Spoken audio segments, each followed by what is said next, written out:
The Madlanga Commission of Inquiry has spent the day hearing the evidence of SAPS National Head of Ballistics, Brigadier Mishack Mkhabela. He has outlined several challenges within the division that hamper investigations. Let's unpack this testimony now further with the Head of Forensic Investigations at D&K Management, and that's Pierre Gildenhuys. A very good afternoon to you, Pierre. Thanks very much for your time. Quite a concerning state of affairs as described by Brigadier Mishack Mkhabela there. 41,000 case backlog, staff shortages, operational bottlenecks that are threatening investigations into firearm-related matters.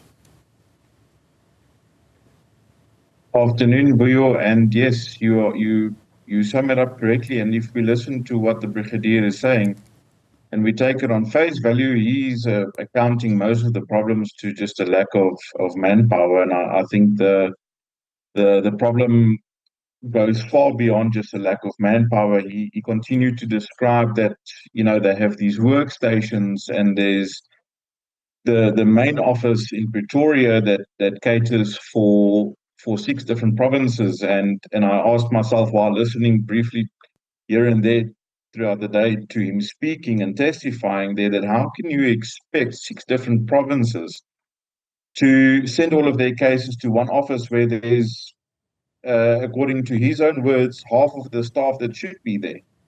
I think, realistically speaking, you know, it creates a very large problem when you think about it logically, to say how can 6 different provinces all send their cases to one central office. It explains, you know, that there's obviously a very large backlog into the thousands of cases dating back to, you know, 2021, 2022. It's quite a big problem. I mean, one would have thought that in a country such as ours, where you have high numbers of gun-related crimes, this particular area would receive the priority that it deserves. Yeah, we have to keep in mind that when we speak about ballistic forensics, ballistics, and not even ballistics, ballistics, DNA, there's a lot of things on the scene that is a silent witness. Those things prove crimes. It proves that you know, certain things happened in a certain way. It can link individuals to a crime.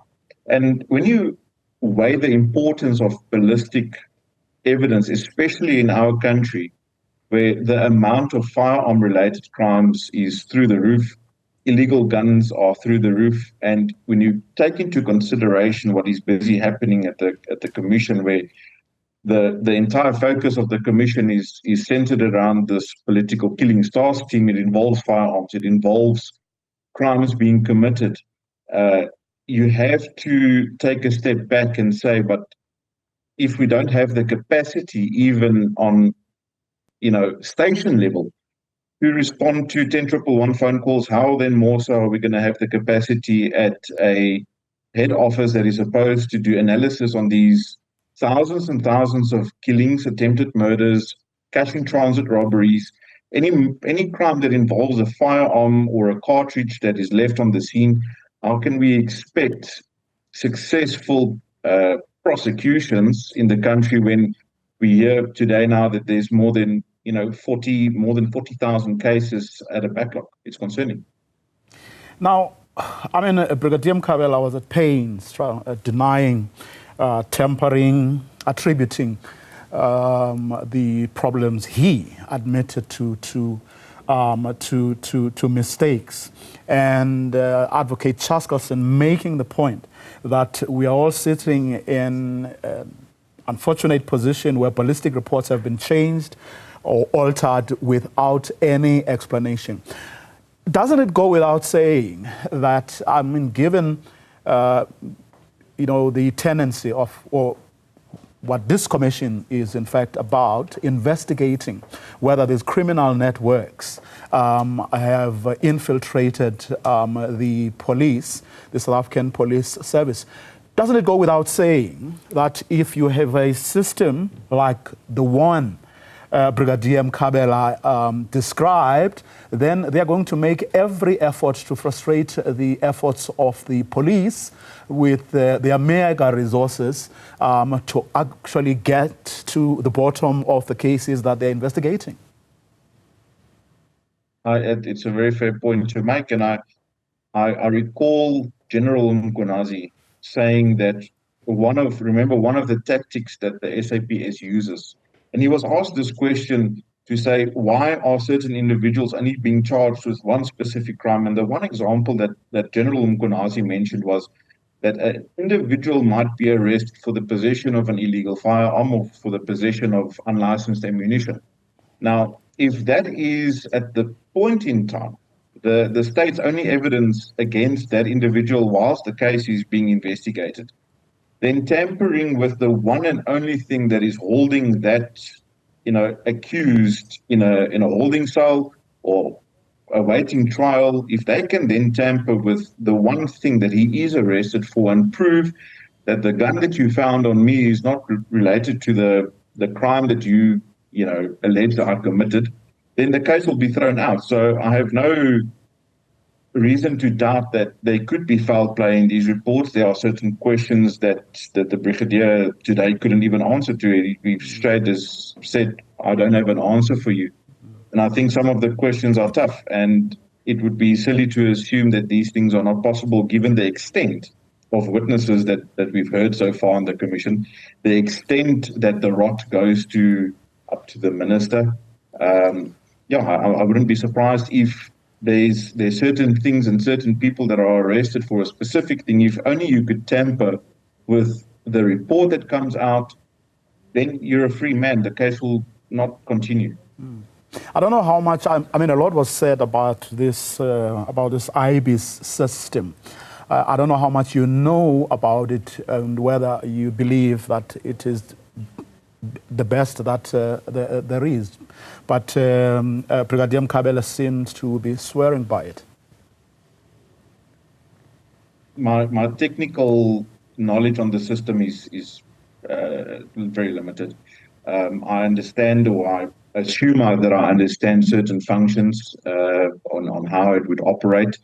But at the end of the day, I know he mentioned that there's a lot of money being paid to maintain the system.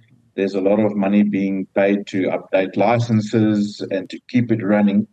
That's all I know about the system. But I can tell you that the people operating that system is inevitably where the crux of the matter lies. We have seen in past, cases that have gained public attention where, firearms or cartridges of spent cartridges out of firearms have been successfully linked.